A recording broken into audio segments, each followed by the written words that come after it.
Welcome to Wigan Borough CCG's annual AGM. My name is Dr. Tim Dalton. I'm Chair for Wigan Borough CCG. It's a pleasure to welcome you all today. Hour-long event, which we'll take you through shortly. I think probably it's wise, first of all, to have just a few words of welcome and reflect on why we're here today. An AGM is an opportunity to look back, and we're looking back on the year 2020 to 2021, which in the real world is from really the first lockdown up until Easter of this year. We might want to reflect back, we might want to think about today, we might want to think about the future. I think first things we reflect back is really to consider absolutely the impact of the COVID pandemic on the world. It's been a terrible, tragic impact on us all. There's been a huge impact on people in terms of number of deaths, the damage to people's health, both physical and mental, and the changes to society. I think what today's about, though, is reflecting on the tremendous response to that. The Wigan health and care system has really stood up and responded. The health and care system is primarily people. And when I think of what those people have done over the last year, a number of words start to spring to mind. Things like caring, things like compassionate, words like togetherness, innovation, can-do and positivity. These typify how people in this borough have responded to the last year. They've done that in so many tremendous ways, which we're going to celebrate today, from setting up of new services, such as the wards at Lee Infirmary and at Wrightington Hospital, tremendous opportunities around when there was a problem for monitoring patients with COVID at home, how pulse oximetry services just came into existence. People have stood up and taken on new roles and responsibilities. They've looked at their previous skills, and therefore clinicians have stepped back into prior roles to make sure that care continues to be delivered. And non-clinicians have also adapted their skills. So we've had people stepping into different roles and different spaces to help the public in so many different ways, including things like booking centres and so forth. We've absolutely had a commitment and a focus around our vulnerable patients. So the work we've been doing with the homeless patients around the Mercure Hotel, the work that has been around our shielded patients in this year has been tremendous and inspiring. There's been that absolute acceptance we need to do new and different things. That new and different things might be working at evenings, at weekends, at bank holidays, and people have just stood up and done that. In addition, the introduction of digital in such a transformative way from both secondary care and primary care services has been an inspiration to us all. And absolutely the way that the public have then responded to that has been a very remarkable manner, and it's part of where we go in the future. Part of what we talk about today will be vaccination, and again, that's been a truly inspirational way how the Wigan health and care system came together with partners from the council, hospital, primary care, community, volunteers, general practice, all stepping up into a space to deliver now over 500,000 vaccines. When we think about today, we think about pressures that despite all that tremendous work, despite all that ingenuity and energy, we know we've got people waiting far too long. And today, as we go forward, it's how do we resolve some of those. We absolutely accept that there are problems around access still because of the tremendous stretch on all of our services in both physical and mental health services.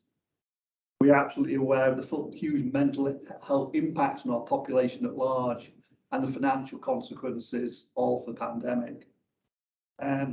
We're equally aware that we, as a service, reliant on our staff. Those staff's own personal resilience is at times struggling. How do we continue to help support them? And we also want to talk very briefly today about the future, about how the changes going through Parliament will happen, but how we as a Wigan system remain focused on the things that are important to the people in Wigan. That is first and foremost our patients and our public, how to make sure we keep them as well as possible, and if they do become poorly, how do we make sure they get the best care in the most timely manner. How to make sure our Wigan health and care staff both those informal employed roles, but also in the broader community setting, who help so much in their communities, continue to get support that they have throughout this process. And how really Team Wigan can go forward for the future. So that's hopefully what we're going to talk about today. Without further ado, I'll hand you on now.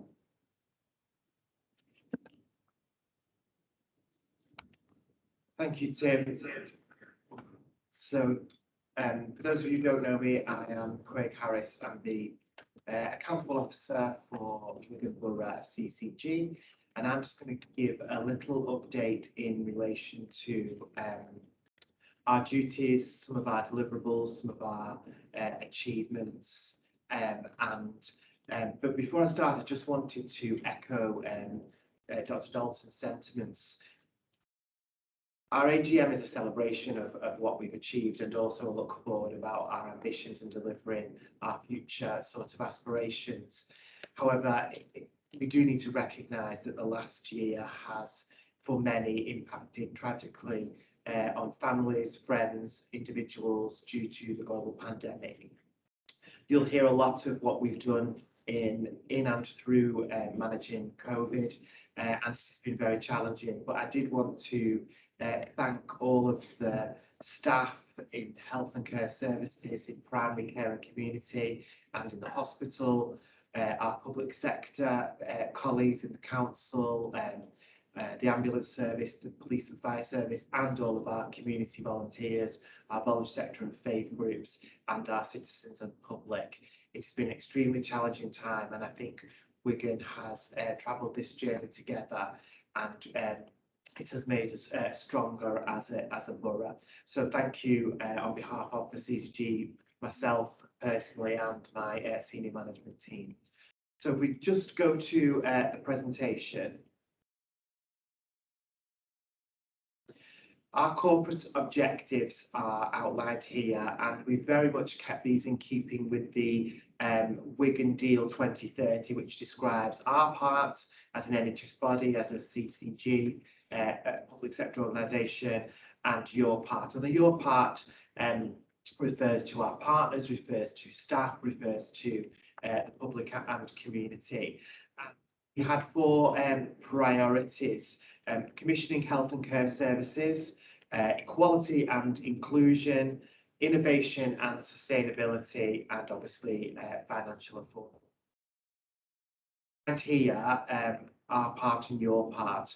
And under our commissioning of healthcare services, we wanted to ensure that we commission services to meet the needs of our population, whilst delivering high quality services that were clinically viable, affordable and efficient, and responsive to need.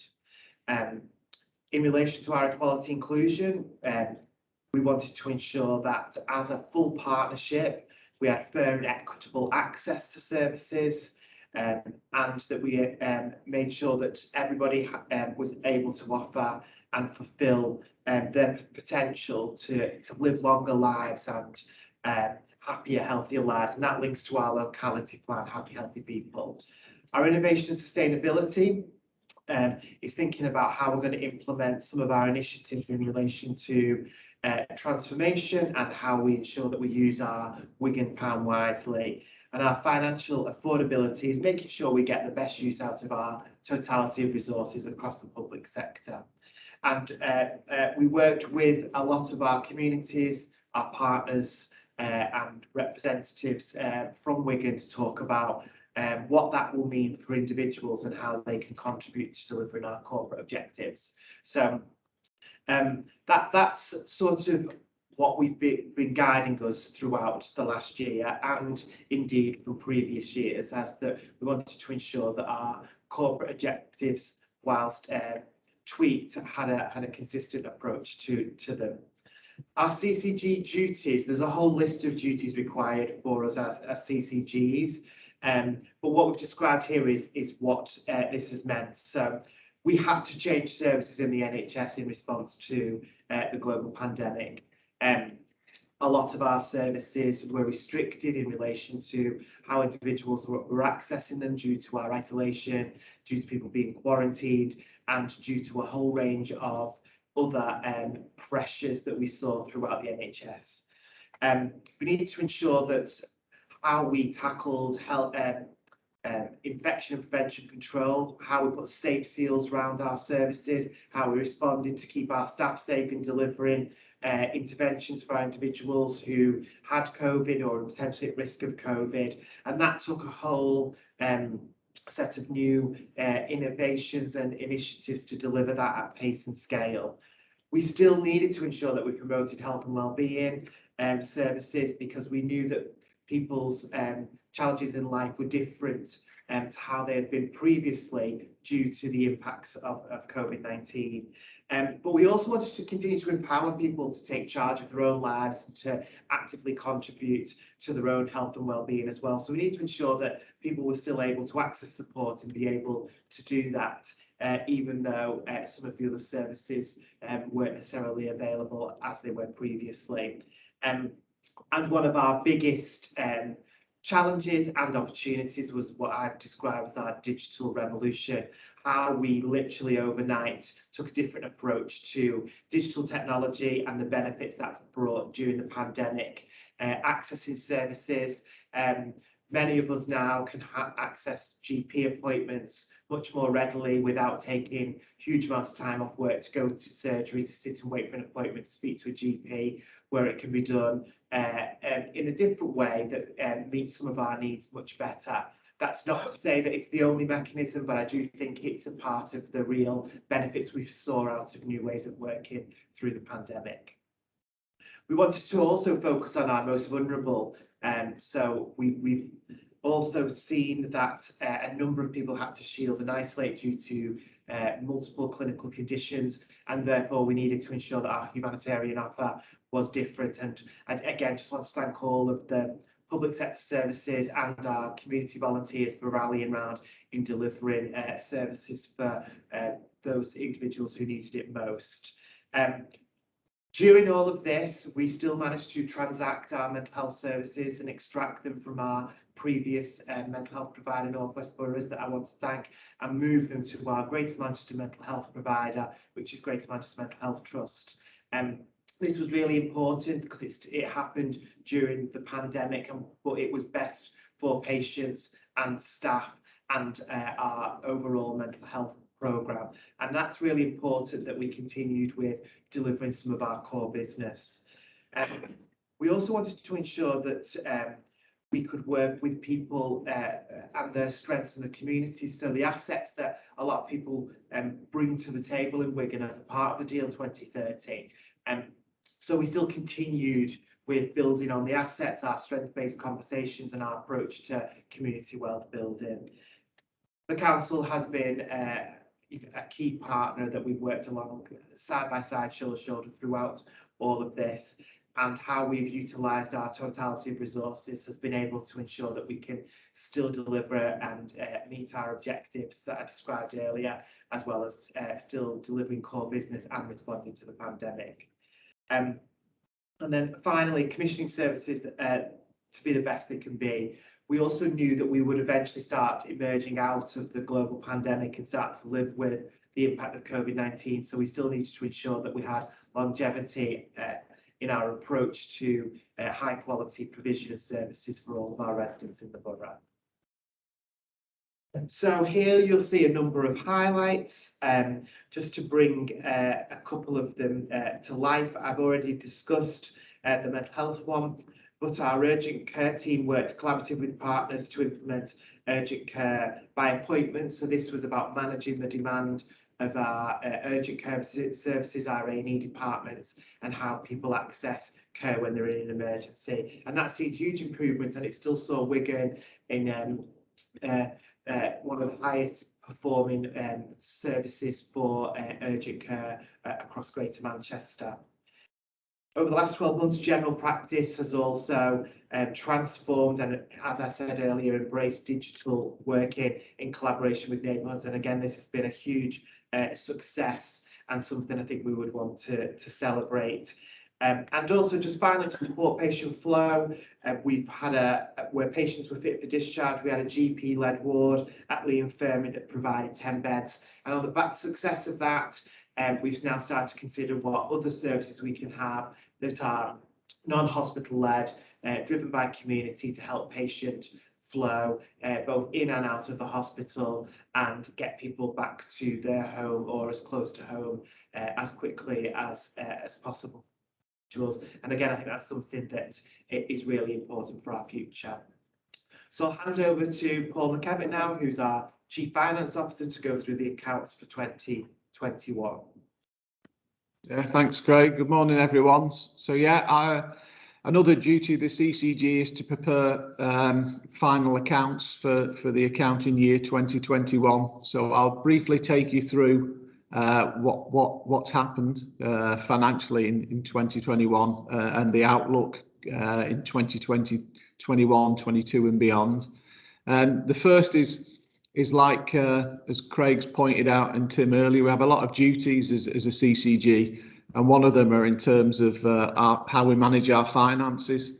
And what we have to do is achieve financial balance. So that is to spend exactly what our allocation is, which sounds pretty straightforward. But when I explained that when we started the year in April 20, our first look at our allocation against what we were expecting to spend, we had a £30 million gap. And this was driven by a number of things. One is demand on our services, which Craig and Tim have talked about, that accelerated during the pandemic, but also Wigan has an ageing population. And with that comes further demand on the NHS. And in addition, the cost of services rose. So we started the year in a difficult position, and it's a testament to all the team that we managed to achieve financial balance. This on the back of, as we see in bullet point 4, significant investment in primary care and mental health services. So what unfolded during the year was further demand on our services as the pandemic unfolded. What we were fortunate around was that we received external funding to help us deliver that, and that had a significant impact in allowing us to achieve financial balance. But behind that, we had to do a lot of work to deliver services more efficiently to arrest that deficit that we face. So it's a testament to everyone that we achieve financial balance. So on the next slide, what we do there is show how the 626 million that the CCG spent, how this was allocated. And it would be probably no surprise that the bulk of it spent in secondary care or hospital services. Now, because of the way we were operating last year, we were under what's called a command and control system. So a lot of our finances were kind of held centrally, were kind of fixed. So we had to work closely with the hospital to ensure that the funding that we had and they were expecting allowed them to deliver the services that they could. Additionally, with our GPs and the pressure on primary care to ensure that the funding we had in place would allow them to support the services in the hospital and also to look after our public. So it's a great testament to everyone that we've done that we've managed to do this. The allocation for Wigan tends to be lower than everyone else in GM. So to manage the spend that we did and deliver the services that we did is a testament to everybody. What this does, moving on to the next slide into next year, into this year and next year, is helps us prepare for the changes that we're going through. So we've mentioned around the white paper and the merger or the cessation of CCGs and the move to an integrated commissioning service at a Greater Manchester level. It's incumbent on the members of the CCG that we ensure that during this year we again achieve financial balance to allow the new operating model to deliver the changes that the NHS wants. What we've seen this year is we're still under, as I described earlier, a command and control system. So our funding has kind of changed. Where we'd have an annual allocation, we've had it's split into 2 half years. And this is because of the way we've dealt with the pandemic and the way we've been funded by government. So we've had to balance each half year. Obviously, we're in the second part at the moment. And again, we had a deficit, but because of the work we've done last year, the deficit this year was down to around 10 million. And in the first half of the year, we've achieved financial balance, and all the outlook is for what we call H2, or the final 6 months of the year, is again, the CCG will achieve financial balance. And why that's so important is any deficit that we had would be taken away from funding that we have next year. Going back to what I said around the demand on services, it's really important that we manage the funding envelope that we have, as we know that demand will increase and we have to work more efficiently to deliver that.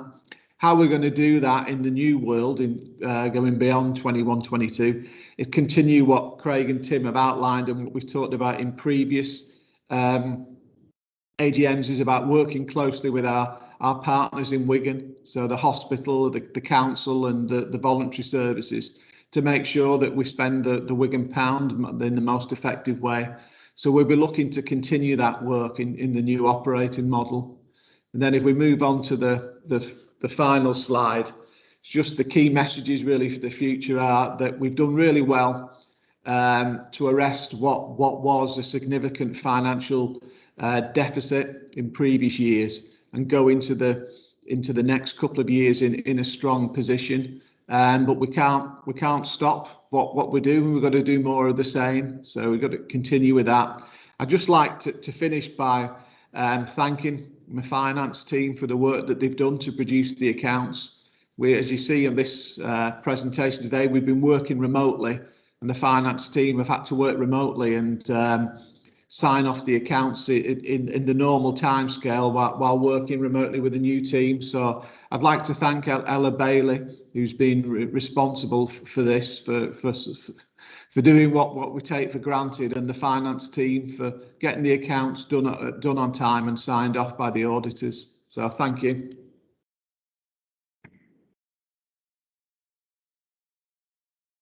Good morning, everybody. I'm Linda Scott. I'm Director of Primary Care, and I'm going to talk about some of the significant changes that have happened in general practice in the last 12 to 18 months, and some of the work delivered by the Directorate to support practices. So for the primary care workforce, there was the need to adapt to new models of working extremely quickly back in March, April 2020, and that put a big ask on the staff well-being and resilience out there in general practice. There was a significant amount of national guidance cascading down, and we supported our practices with the interpretation and implementation of that guidance. And at that stage, frequently asked questions were put together, and this has been exceptionally well used by primary care. At that point in time, and throughout the year at various times, various practices had issues with staff being ill, and the support that was provided to those practices by their fellow practices and the primary care networks kept every single practice working and supporting patients all the way through the pandemic. And that really is a tribute to everybody involved in primary care supporting each other. It was at that stage that we started our digital journey, and Craig's already described some of that and how that has been really necessary for practices that had to change their model of working.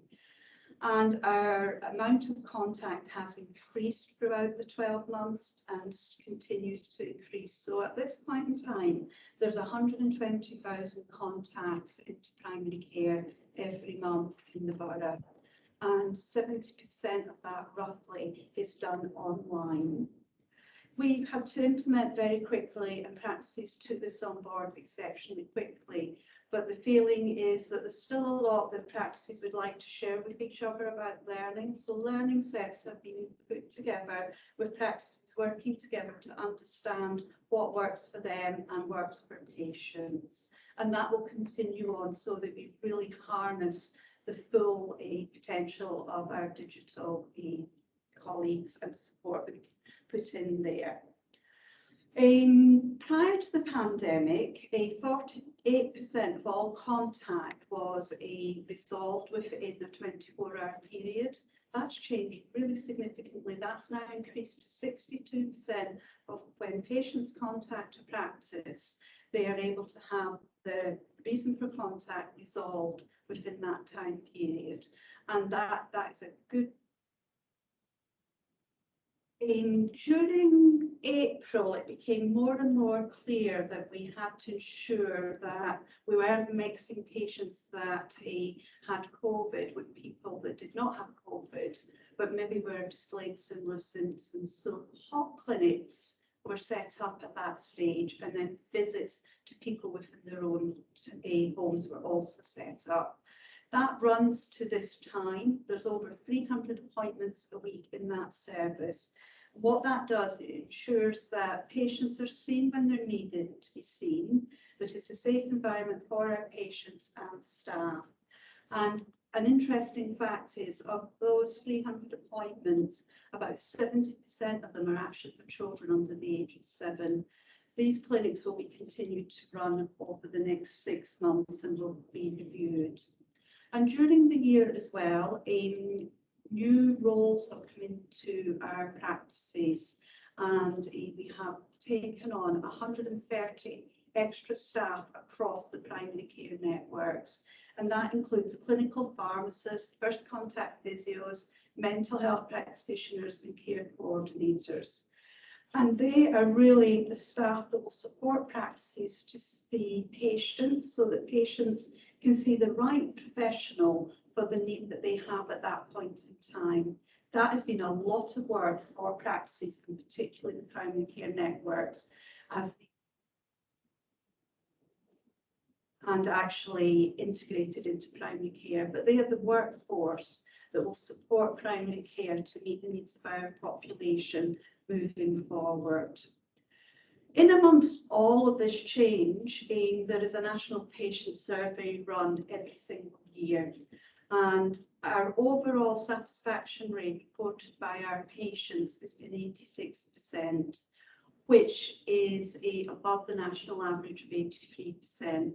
There is variation in there, and in our practices and our primary care networks will be working to try and work with those practices where that variation could be improved, and to get the best and to share a best practice. I'm now going to move on to the vaccination programme. This has been the biggest programme that has ever been put in place in such a space of time within primary care, and it has been an absolute collaborative delivery. It's been led by the primary care networks, the practices, the nurses, the managers, the doctors, and there's been significant support put in by the primary care directorate within the CCG as well. And we've had many staff actually sat out working in the vaccination centres. There's been a huge volunteer army of workforce within the centres, and I would imagine most people I'm speaking to have visited those first people you will have met came through the door. When you speak to people, anybody that's worked in those centres, they describe extreme pride of being involved with that programme and what has actually been achieved. And on the infographic there today, it is showing you that in our population, over 535,000 vaccines have been put into the residents of Wigan Borough. Our overall achievement rates are excellent, and particularly in our elderly. We're at the stage that we really are promoting anybody that's not had a first dose, you must come forward and have that dose. And likewise with our second doses and boosters when you're called forward. I'm going to then ask Alexia to show a film that wants to say thank you very much to everybody that's been involved. And I'm sure when I'm saying that thank you, that comes from the primary care networks and practices as well. When the film finishes, I will be handing over to my colleague Jenny Garnett.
Good morning, everybody. And that's certainly a hard act to follow.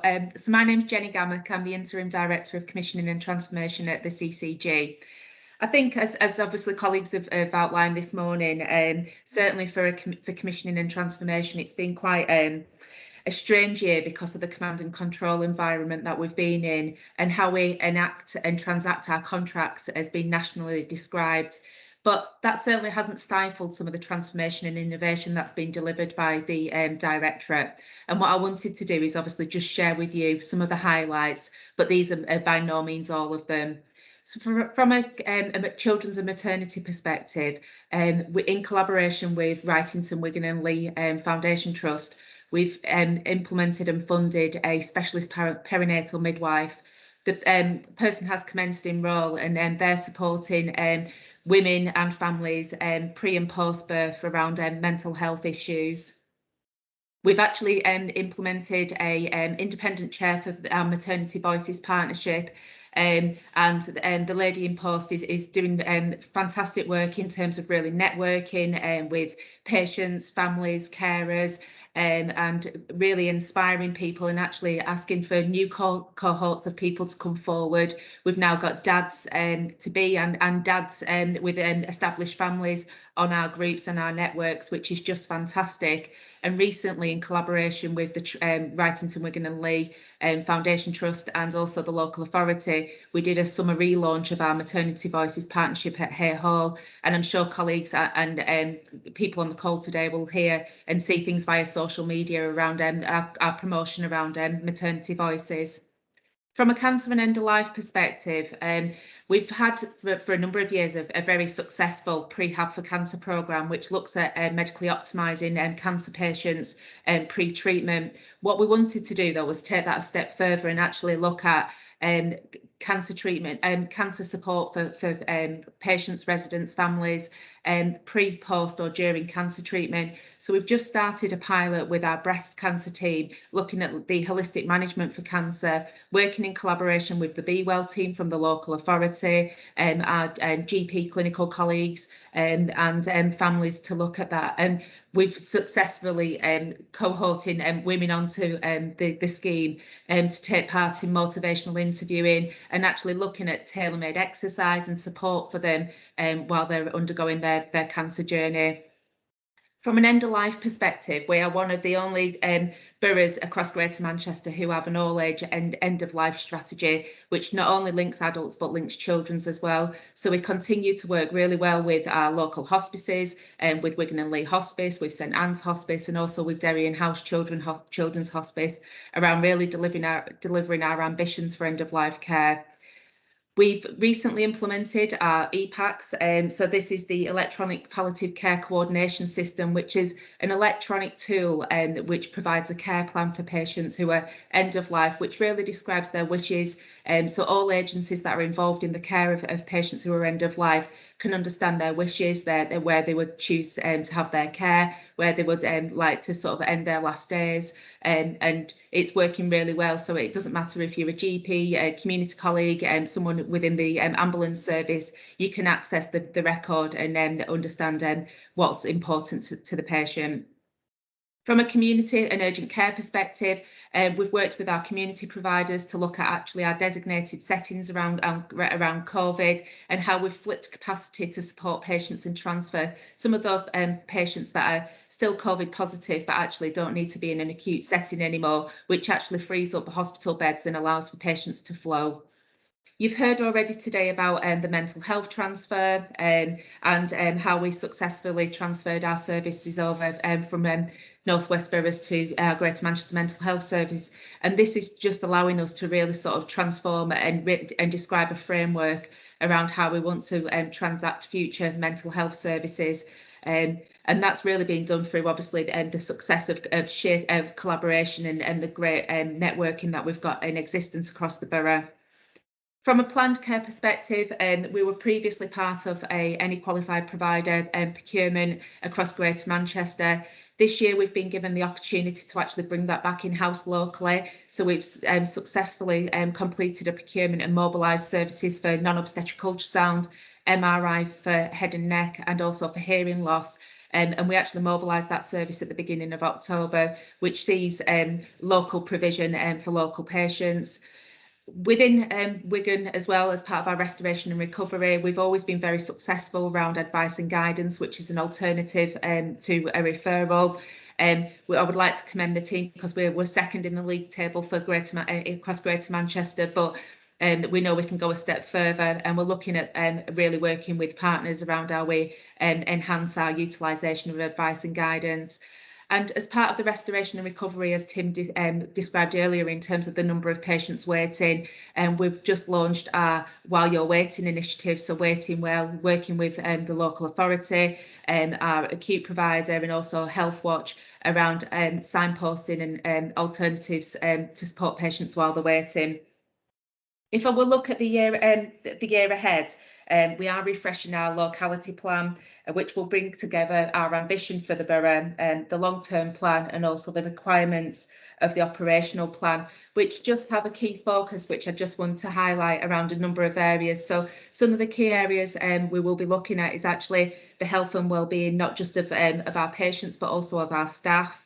The continuation of the vaccine programme and the rollout of the vaccines, as Linda's described, but actually building on the learning from COVID, how we want to restore our services, eliminate some of our long waits, and look at some of the clinical priorities and pathways, and how we really enhance some of our alternatives to referrals, such as virtual clinics, advice and guidance, and enabling patients to have patient-initiated follow-ups.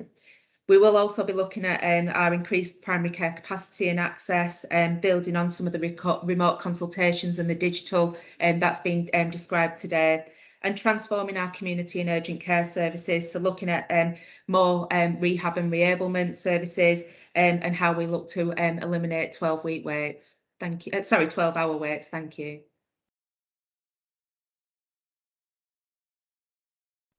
Good morning, I'm Morag Olson. I'm the Interim Chief Nurse for the CCG, and I'm going to talk through the Quality and Nursing Directorate. So during the course of the year, the team has shown not only their flexibility, but also their commitment to the delivery of high quality service provision for the people of Wigan.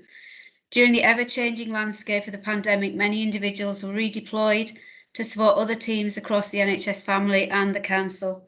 This included clinical staff within the CHC team supporting discharge planning, the Learning Disability Service, the Better at Home team, and supporting staff with face fit testing for FFP3 masks so that they could undertake aerosol generated procedures in the community and care homes. Within the quality team, staff members have supported the vaccination centres, and the safeguarding designate nurse has provided support to our local acute provider. As infection prevention guidance changed, as nationally we learnt more about the virus, our lead for infection prevention and control ensured that our primary care colleagues and staff were kept up to date. At the same time, the team never lost their focus on delivering improvements in the quality of service provided to Wigan people. We've started to see improvements in mortality. We've shared learning and supported improvements in pressure ulcers and falls.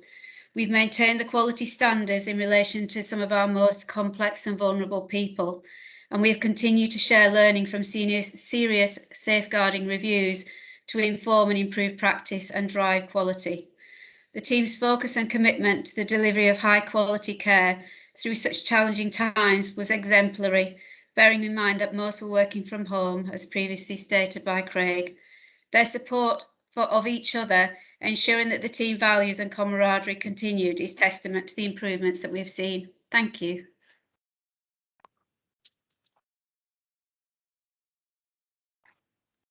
I'm Frank Costello. I'm a lay member of the CCG and its deputy chair. I wanted to talk to you briefly this morning about some of the patient and public engagement. Certainly since the inception of the CCG, we've been committed to delivering services to meet the needs of the public and working in partnership with the public to ensure that those services are of the highest quality. That means involving patients, involving other advocates and other representatives in helping us to deliver those services And in interpreting that document for you, what that simply means is that we work with people to design services, to specify them, to procure them, and to monitor the delivery in practice to ensure that they're meeting the needs and ambitions of the public. I've always been indebted to those volunteers who give of their time to help us to carry out this work, and I cannot speak more highly of them in terms of their commitment to us and indeed to the broader patients community.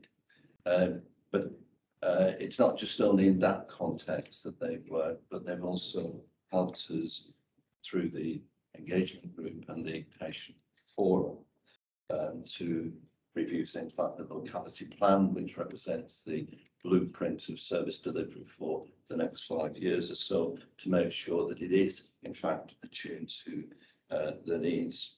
We've also concentrated considerably on equality and diversity, and concentrating on barriers to access from those who are perhaps least able to access those services. And again, there's been a tremendous contribution from people in that regard. Jenny made reference to the re-procurement of the MRI Nelson hearing loss service, and again we worked through the Qualities Reference Group to understand barriers to access and how people with different protected characteristics face different challenges in accessing those services.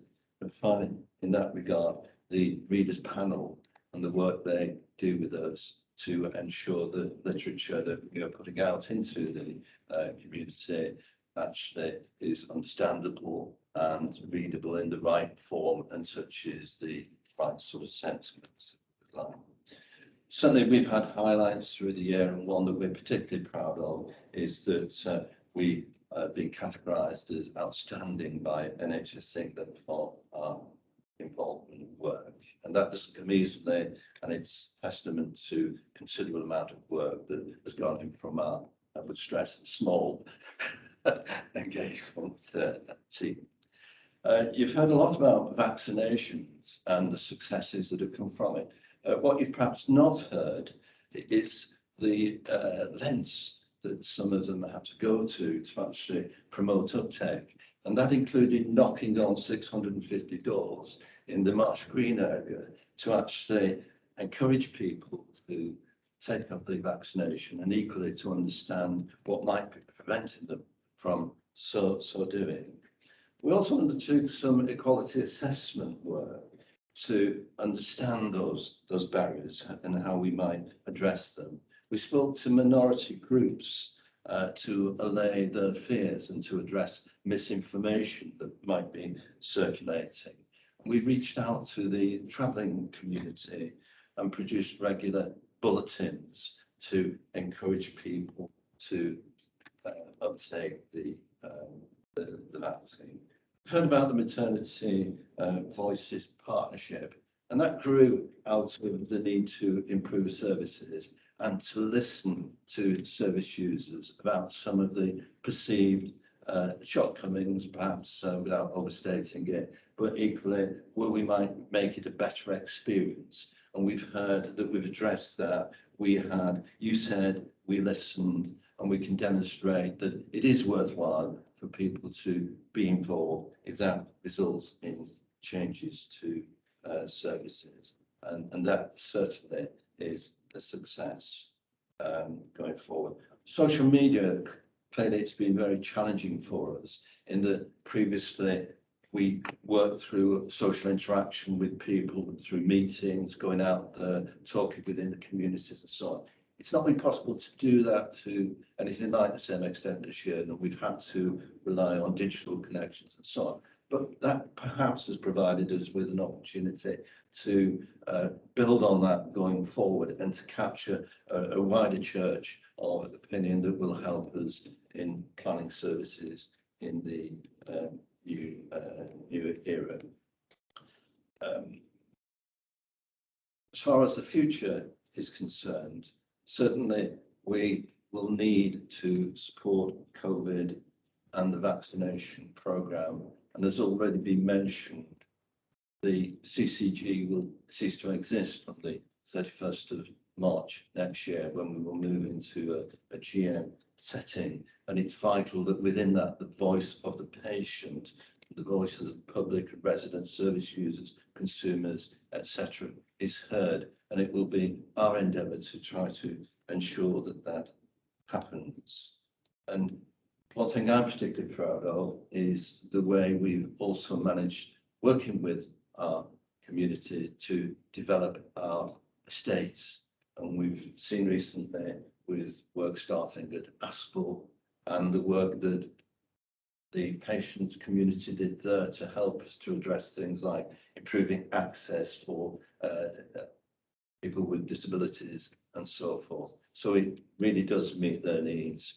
We do have an endeavour to likewise produce a project at Shevington. We need to get that within financial envelopes. We're working very hard to do that, but as a CCG, we have a commitment to do our best to address the needs of Shevington. And finally, what I would like to say, in echoing comments from Craig earlier, is emphasise the real benefit that has come perhaps in the last 2 years, well certainly, from our work with the council and the way we are joining up with them in so many different ways to use our collective resources more effectively. And certainly we've benefited from that. I think the council benefited from that. Most particularly, I think our patients and residents have done and will continue to do so going forward. So thank you very much. Thank you, Frank. Just a couple of comments before there's any questions. Frank referred to our fabulous and amazing, outstanding recognition with regards to our CCG assurance process for comms and engagement. Unfortunately, there wasn't an assessment this year. We were good with outstanding from the previous year, and we still submitted our assessment.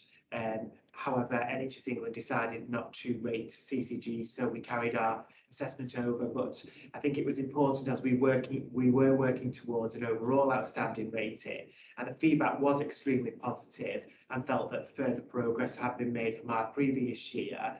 And whilst there couldn't be a new rating, there was definitely a recognition of all the hard work and commitment the CCG and the partnership had done to deliver further. So we take that as an extremely positive piece of feedback, and something we shared with our staff and partners, because I know how important people view the CCG's ratings. So open up to any comments or questions before we do some closing commentary. So we do have a previously submitted question that's in relation to visiting at Wrightington, Wigan and Lee. The question was, why is visiting in WWL hospitals not permitted? Merseyside and other Greater Manchester hospitals are allowing visiting on proof of vaccination and a negative lateral flow test. Would the reintroduction of visiting not be in a patient's best interest from a mental health perspective? I know Jenny Gammack is on, and she has liaised with WWL. WWL are doing a phased reintroduction of visiting on a ward by ward basis, in line with infection prevention and control measures, and obviously requirements for vaccinations, etc., and COVID negative tests. It is being done in a safe and managed way, but is also very mindful of our increasing numbers of COVID in the borough, and the need for us to maintain COVID safe sites. So Jenny, I don't know if there's anything additional with regards to specifics that you could give, or whether or not it is just still planned reintroduction. Thanks, Craig. So actually, for the COVID negative wards, they have commenced visiting this week. So I think it's really pleasing that WWL have obviously put the appropriate measures in place to actually support obviously the question that's been raised, because I think it's been a real sort of testament to WWL that they've been concerned about patients, obviously sort of mental health and well-being. And I think throughout COVID they have looked at obviously alternatives means such as iPads and things on the wards, but actually that face-to-face contact in safe measures will be great, and that's commenced this week. Thank you. Thank you, Jenny, really helpful. So we can ensure that we've fed that back, that question back if the individual who asked it isn't on the call today. I'm not sure if there's any other comments or questions. There doesn't seem to be any in the chat. No one. Oh, William Greenwood. Yes, good morning. I'm one of those people who've been involved as volunteer in engagement for over many years. And one of the things that has been particularly pleasing is the way in which the commentary from individuals such as myself have been able to be funneled into the work of the CCG through Alexia, through Rachel, and through Frank Costello. And one of my questions is in relation to the future. And what assurance can people give as to the manner in which that local commentary can be used to continue to influence what's provided within the Wigan Borough or within the Wigan CCG, recognising that Greater Manchester are becoming such an important factor in health provision throughout Greater Manchester. So that's the question. Thank you. Really important question. So for those who aren't aware, the CCGs will formally be abolished and cease to exist on the 31st of March, and we will establish on the basis that everything goes through parliamentary agreement, a new integrated care board for Greater Manchester. So this will consume the majority of the accountabilities and responsibilities that the CCG currently hold, including both mine, Tim, and the board's accountabilities and responsibilities. However, within the bill that's being proposed to Parliament, there is the development of place-based system boards, and Wigan has been on a development journey for almost 2 years now to transition our Healthy Wigan Partnership Alliance Board, our integrated commissioning committee, and the governing body into a newly formed place-based system board. That will have delegated authority and responsibility to act not only on behalf of the integrated care board at GM, but also in relation to those delegated accountabilities that the local partners place within the responsibility of that system board. So we are currently working through the governance arrangements and the constitution for that system board. Independent chairing, what we anticipate will continue, and there will be a leadership team to support that system board with a place-based leader on behalf of Wigan. We absolutely see the importance of that local engagement, that connection, that community contact, and that representation of Wigan people, citizens, residents, patients. And we would want to not only continue with that, but take that on a journey to grow and develop it further. So we have active involvement from our community groups, our subject matter experts, our experts by experience, who can still advise the place-based board, give feedback, and help shape and influence the future. So we've got a really good platform to springboard us to do that, and it will be a priority for our place-based board once they're formally established in April. There's also an extensive comms and engagement prospectus that is being developed at the GM ICB level across the 10 places, and then we will make sure that Wigan has a Wigan version that shows how we're going to deliver not just the ask of Greater Manchester, but more importantly, the ask of Wigan and how it's going to deliver its ambition and vision alongside our core partners, the council, Brighton, Wigan and Lee, the Mental Health Trust, primary care and our community and voluntary sector groups, and of course all of the Wigan people.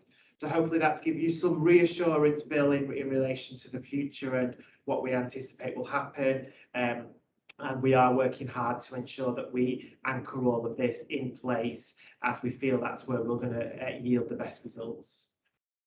Thank you very much indeed. Thank you. I think I will now hand over to Dr. Dalton, as there's no further comments either indicated through the chat in advance or through any signalling hands. Looking forward. You've got the presentation. Oh, sorry. Actually, there is one further element, which is the looking forward bit. Anticipating what obviously has just been said, I've described the transfer to the integrated care system. There's lots of confusion about terminology. So the Greater Manchester Integrated Care System is the collection of all of the partners at Greater Manchester level. There will be an NHS body established to replace the 10 CCGs, which will be the Integrated Care Board at Greater Manchester, and there will also be an integrated care partnership to ensure that our civic, political, clinical and managerial forums that currently exist through our joint commissioning board arrangements and our health and social care partnership board arrangements continue at that ICS level. So we are currently working hard on what the operating model needs to look like for GM, but also, more importantly for Wigan, what the place-based system locality model looks like, its interface with its partners, its delivery of our locality plan, which is our single system plan for the borough, as well as its contribution to our integrated care arrangements at ICS level, which for us is Greater Manchester. We are not starting from ground zero. We've got 5 years in the making of Greater Manchester devolution. This is the next evolutionary step of that devolution agreement, and we will be developing a new strategy that goes on from our current taking charge strategy. We're now in the COVID stage of recovery, although I know COVID numbers are still fluctuating and on occasion can rise and they need a response. But this is about how we recover with some of our long waits for particular specialities and some of the delays in accessing services. So we do have an extensive recovery plan that will also feature as a part of our locality plan. We're going to continue with primary care. They are one of our key core members of the future through our primary care networks, our GPs and the wider primary care family. And we also need to support those on an ongoing development and improvement journey to continue to deliver not only their core services, but obviously response to us coming through the pandemic and our recovery for the future. And transformation, it is one of Wigan's strong points, and it's a golden thread throughout what Wigan does. We've got an example is our mental health transformation programme board has been established to deliver a mental health transformation plan in line with Greater Manchester Mental Health Trust and a number of our other partners. And this is how we transform end-to-end whole life course services of mental health, both in the community and in a hospital setting. So I will now hand you over to Dr. Dalton to give some final closing remarks from our AGM. Thank you. So that's hopefully given you a sense of really what the last year has been about. It hopes to give some sense of where we're going from here and a direction for the future. And as chair for the CCG, I travelled on the journey with the CCG over the last 9 years and was around for the 12-month period before that. I'm aware that there's a huge amount of passion throughout all the staff and directors of the CCG, and we are here and committed to the future of health and care in the borough. And I hope the sense of direction we're going in will give you some comfort and some confidence that no matter what the future brings, we'll absolutely make sure that healthcare health and care in the Borough of Wigan, really focus on what's important, really focus on making things better, and really focus on wellness and keeping our Wigan population as healthy as possible. It's been an honour to be in this role, and all of us are committed to continue to live these duties for the remainder of our time with you. So thank you for your time today. I think we've just got a final short video, but we do appreciate your time, your energy and your support in the way that we can only be as good if you're good enough to help us. And we are so grateful for all of you do. So thank you very much.